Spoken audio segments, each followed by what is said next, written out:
¿Pueden ver la presentación? Sí. Sí. Bien. Empezamos entonces la clase. Las preguntas las colocan en el chat, por favor, o se las anotan ahí en una libretita para que se las responda al final de la clase, ¿ya? O al final de la presentación. Bien.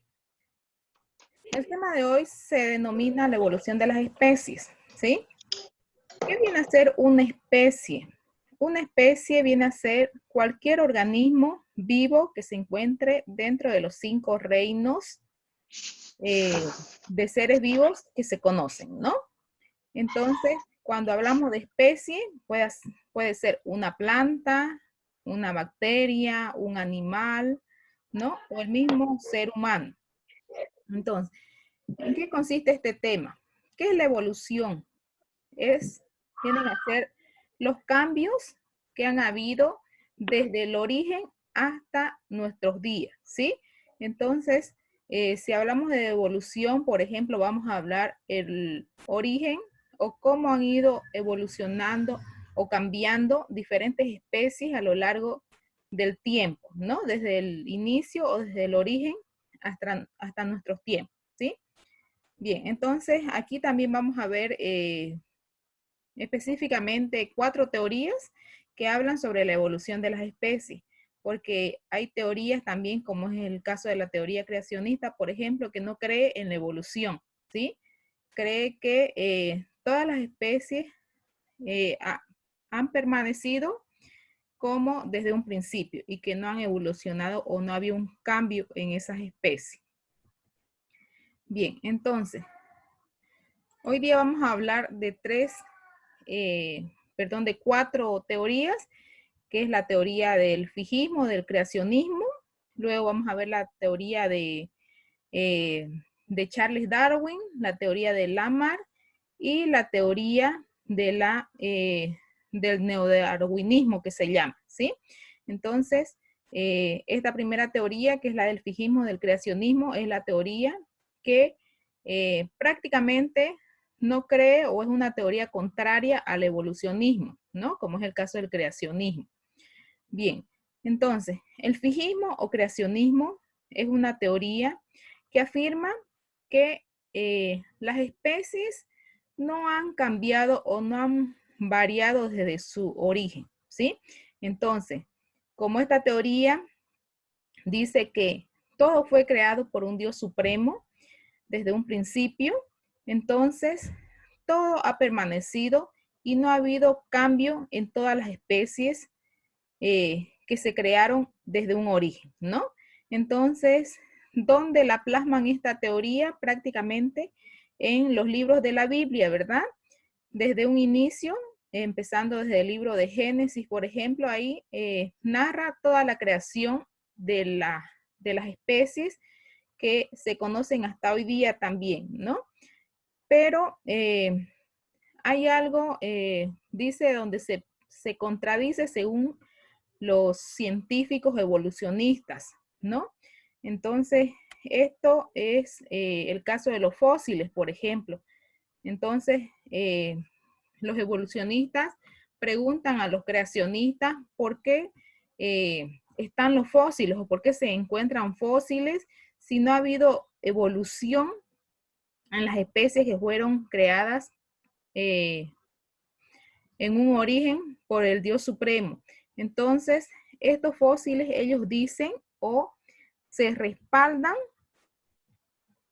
con el catastrofismo, ¿sí? ¿Qué es el catastrofismo? El catastrofismo es una teoría que dice que las catástrofes geológicas que se producían en un principio, tal es el caso del diluvio universal que se dio y donde narra que Noé fue el que rescató todos los animales, ¿no? Y que los subió en una barca, etcétera, que es un relato bíblico. Entonces, ellos dicen que los animales que no subieron a ese arca, entonces son los fósiles que hoy se encuentran, ¿no? en diferentes excavaciones que realizan los paleontólogos, por ejemplo, ¿no? Entonces, ese viene a ser para la teoría del fijismo y del creacionismo la respuesta de los fósiles, ¿no? Que le discuten la teoría del evolucionismo. Y esta teoría del catastrofismo fue ideada por Cuvier, por George Cuvier, quien es un científico, un defensor del creacionismo, ¿no? De esta teoría creacionista.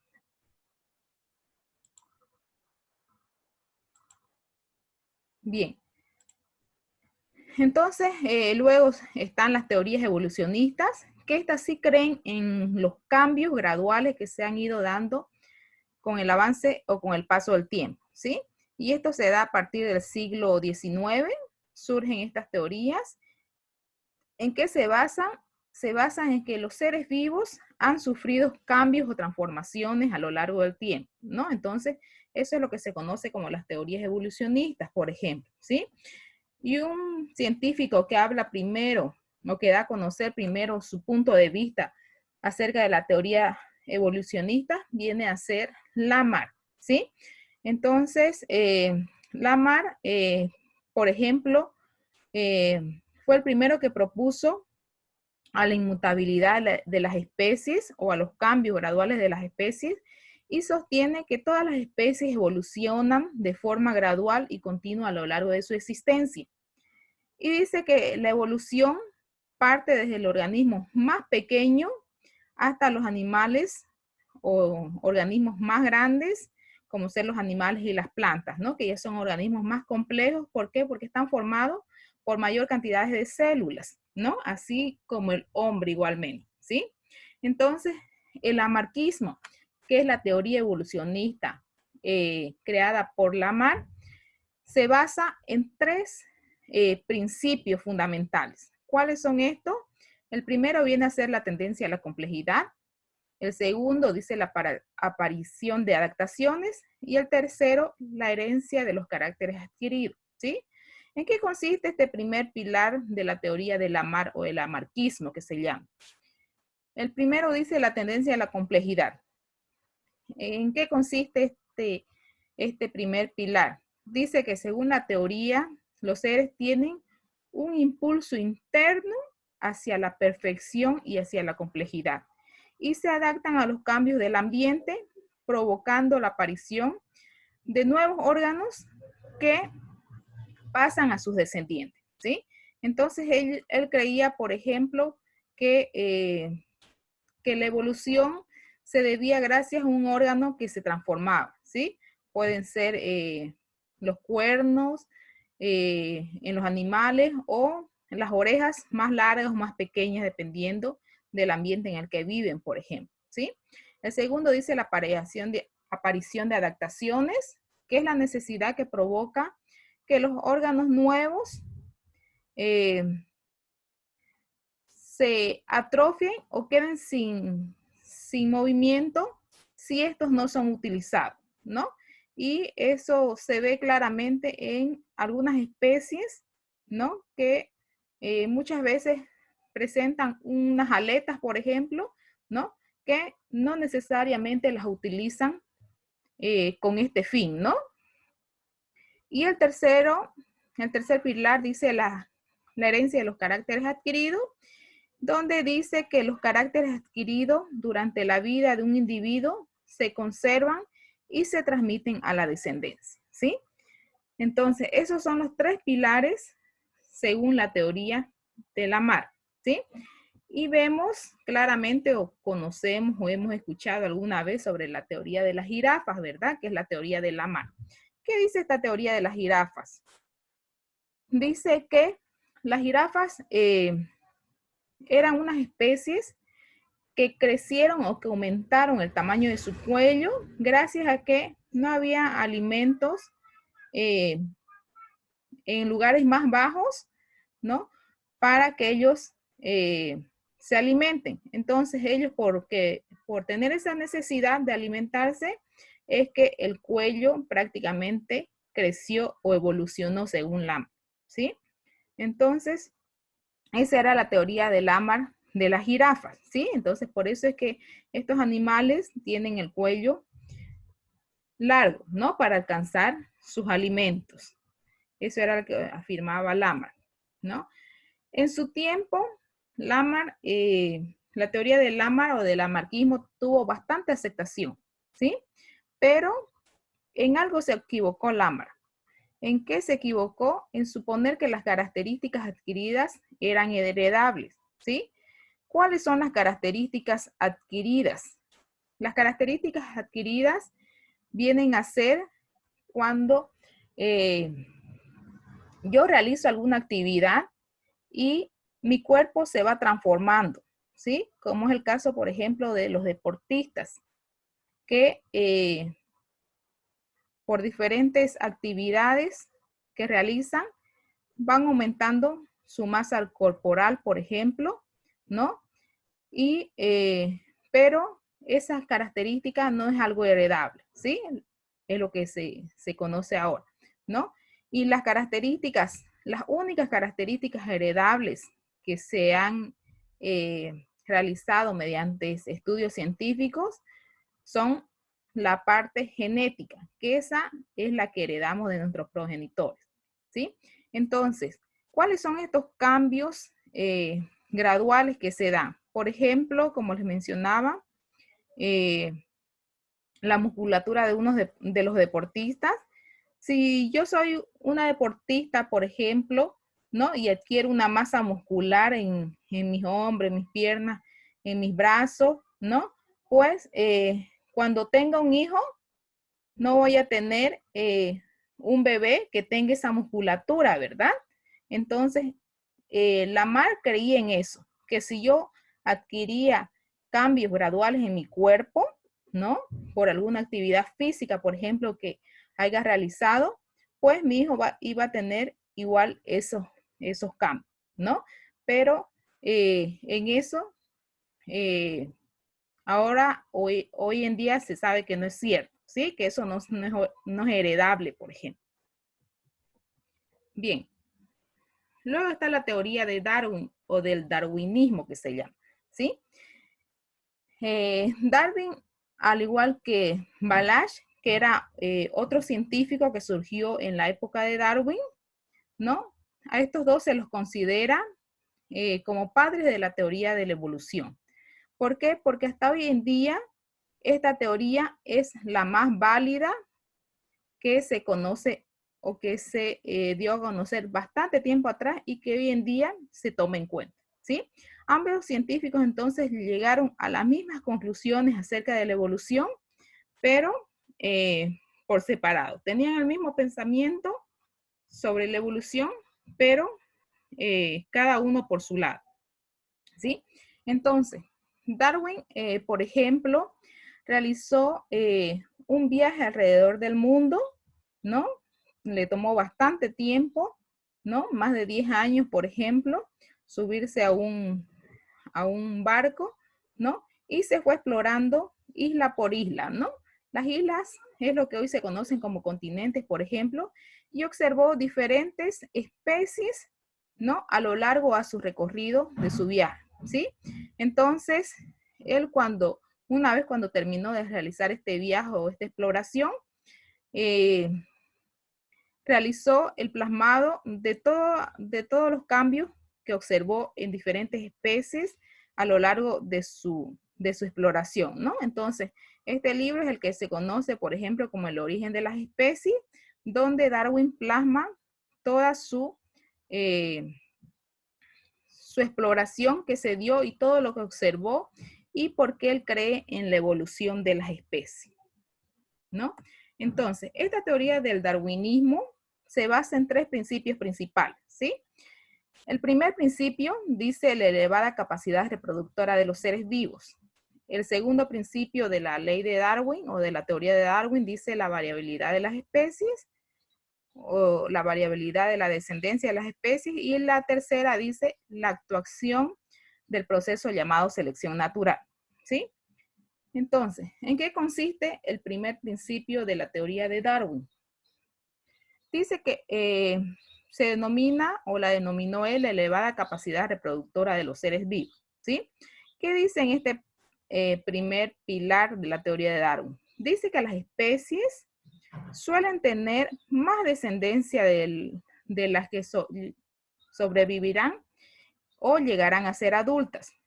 Y la causa de que estas especies no aumenten su número de forma infinita es que los recursos alimenticios muchas veces son limitados, ¿sí? Y lo vemos claramente en diferentes especies.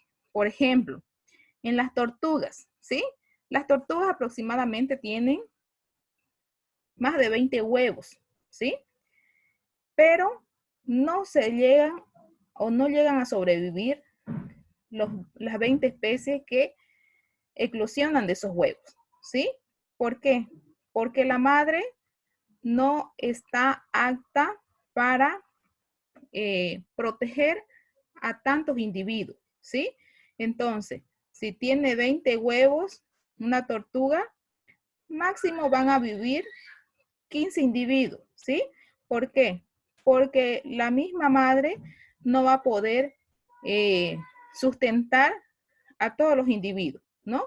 Con alimentación, con la misma protección del calor, por ejemplo, ¿no? Entonces no va a poder albergarlo a todos. Entonces, es típico de las especies que tienen bastantes crías, vamos a decirlo así comúnmente, no todas van a llegar a sobrevivir, ¿sí? Es como cuando nacen los pollitos, por ejemplo, ¿sí? Una mamá gallina, por ejemplo, que tenga 15, 15, 15 pollitos, ¿no? No todos van a llegar a ser adultos. ¿Por qué? Porque en algún ciclo de su vida, antes de llegar a ser adulto, alguno va a llegar a ser eliminado por alguna otra circunstancia, ¿sí? O puede venir otro animal de otra especie y prácticamente se lo comen, ¿no? Porque es una fuente de alimentación también para otras especies, ¿no? Entonces, eso pasa con la mayoría de las especies, ¿no? Que tienen gran cantidad de crías, ¿sí? Lo mismo pasa con los peces, por ejemplo, los peces mínimo tienen 20, 50 huevos, llegan a eclosionar, pero no todos viven porque vienen otros animales marinos y se alimentan de esas larvas de los peces, ¿no? Igualmente con las ranas pasa lo mismo, ¿no? Entonces, ese es un pilar que hasta ahora lo vemos que es verdad según la teoría de Darwin, ¿no? Y eso se llama la elevada capacidad reproductora de los seres vivos, ¿sí? El segundo pilar de Darwin dice la variabilidad en la descendencia, ¿sí? ¿Qué es la variabilidad en la descendencia? Dice que todos los descendientes de una misma especie, por ejemplo, siempre cuando vemos una pareja de la misma especie, como es el caso de las jirafas, por ejemplo, de los caballos, de las vacas, de los mismos perros, ¿no? Siempre hay una diferencia entre el macho y la hembra, ¿sí? Generalmente, en los animales, las especies entre macho y hembra, siempre el macho va a ser de mayor tamaño que la hembra, ¿sí? Y de esa forma lo distinguimos a simple vista, ¿sí? Entonces, eso dice Darwin en este segundo pilar, ¿no? Que siempre va a haber una diferencia entre macho y hembra de una misma especie, ¿no? Y que podemos diferenciarla por ciertos rasgos que presentan en su estructura o en su morfología, ¿no? A simple vista. Y el tercer pilar dice la selección natural. ¿Qué dice? ¿En qué se basa este pilar? Dice que todos los miembros de una misma especie están en constante lucha por una sobrevivencia y sobre todo luchan siempre por los recursos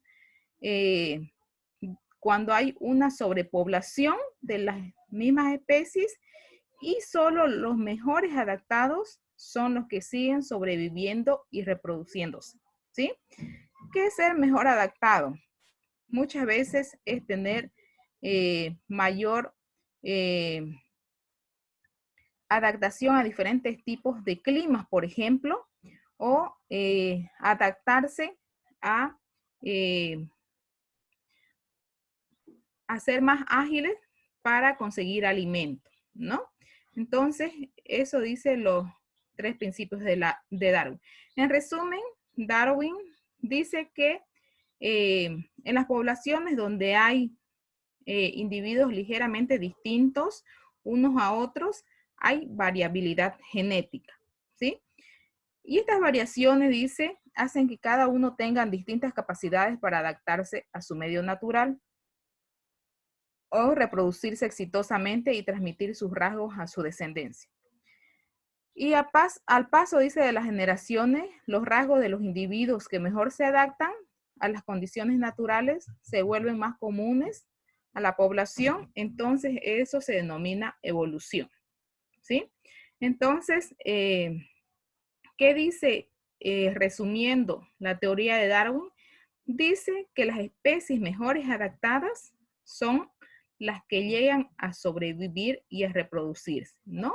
Entonces, en eso consiste su teoría de la selección natural, por ejemplo, ¿sí? Y la última teoría habla sobre el neodarwinismo, que es la teoría actual prácticamente que está en vigencia y que el neodarwinismo ha sido denominado de esa forma. Neo significa nuevo, ¿no? Y darwinismo porque está basada en la teoría de Darwin, ¿sí? Entonces, el neodarwinismo es la teoría basada en la teoría de la evolución de Darwin, pero ha sido actualizada según la genética actual, ¿sí? Entonces, el neodarwinismo es también llamada la teoría sintética, por ejemplo, de la evolución, y es básicamente el intento de fusionar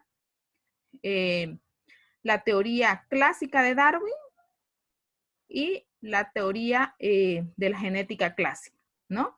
Entonces, hay varios autores aquí en esta teoría del neodarwinismo que prácticamente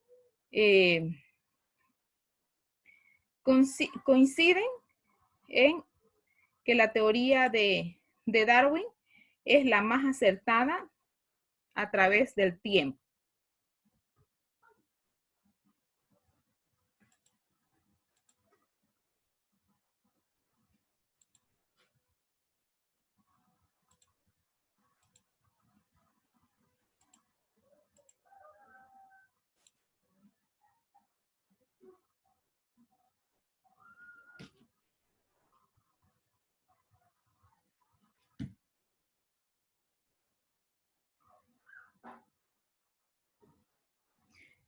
Chicos, si se corta la presentación, voy a mandar una nueva invitación para finalizar tomando ya la lista, ¿ya?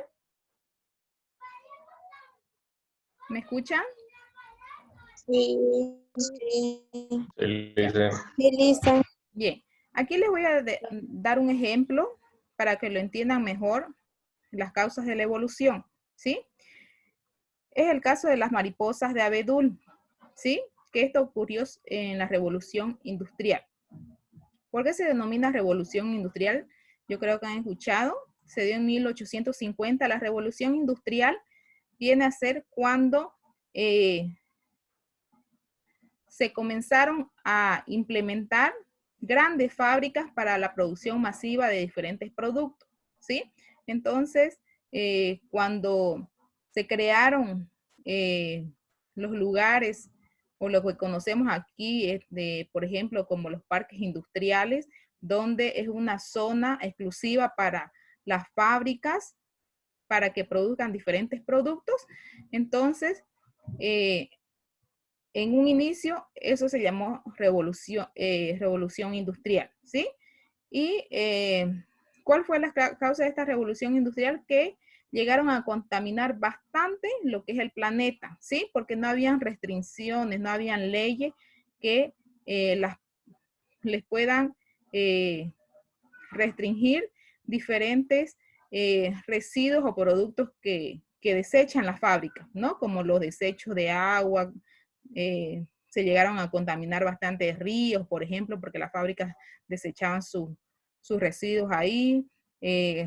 La contaminación atmosférica del ambiente o del aire también fue bastante perjudicada porque echaban sus desperdicios, ¿no? A través del humo, y eso contaminaba el ambiente, ¿no? Entonces, por eso se llamó revolución industrial. Entonces, en ese tiempo, la revolución industrial, por ejemplo, causó bastante mortandad de diferentes tipos de especies, ¿no? Es el caso, por ejemplo, de las mariposas de abedul. Abedul eran unas especies de plantas o de árboles bastante altos, ¿no? Que presentaban una coloración blanca en su corteza, ¿no? Entonces, estas mariposas eran de color blanca y para pasar desapercibida de sus depredadores, las mariposas se posaban en esa corteza que era de su mismo color y se camuflaban bastante bien, ¿no? Mientras que otras mariposas que eran de colores como estas, colores oscuras, por ejemplo, no pasaban desapercibidas de sus depredadores, como es el caso de las aves, ¿no? Entonces, su población de estas mariposas de color oscuras eran bastante baja, ¿sí? Mientras que la población de mariposas que eran blancas y que se podían camuflar en estos árboles de abedul eran bastante altas, ¿no? Porque se camuflaban fácilmente. Entonces, ¿qué pasó durante la revolución industrial? Durante la revolución industrial, los árboles de abedules que contenían líquenes, los líquenes venían a ser esa capa blanca que daba la coloración a estos abedules, como se ven aquí. Esos líquenes son unas plantas, ¿sí? O son unas especies de plantas. Entonces, llegó la revolución industrial, contaminaron las fábricas y esos líquenes desaparecieron de los árboles de abedules, ¿sí? Entonces, ¿qué pasó? Las mariposas ya no podían camuflarse, estas mariposas blancas, ¿sí? Pero como la corteza del árbol cambió a un color oscuro, las mariposas de color oscuro sí pudieron camuflarse, en este caso, en los árboles de abedules, ¿no? Mientras que las mariposas de color clara quedaron desapercibidas. Entonces vinieron los depredadores, los pájaros o las aves y se las comieron, ¿sí? Entonces lo que pasó fue que la población de las mariposas blancas ahora bajó bastante su población, ¿no? Y aumentaron la población de las mariposas negras, ¿sí? Entonces, eso a causa de la contaminación. Pero, ¿qué pasó después? Una vez que pasó la contaminación por las fábricas, que eso sucedió, imagínense, un siglo más tarde de la revolución industrial, la calidad del aire dice que mejoró y desapareció la contaminación de la zona. Entonces, los líquenes nuevamente aparecieron sobre la corteza de los árboles, las mariposas de color blanca nuevamente se volvieron a camuflar y las mariposas oscuras nuevamente fueron presas fáciles de las aves para su depredación, ¿no? Entonces, ¿qué es lo que les quiero decir con este ejemplo? Que de nuevo las mariposas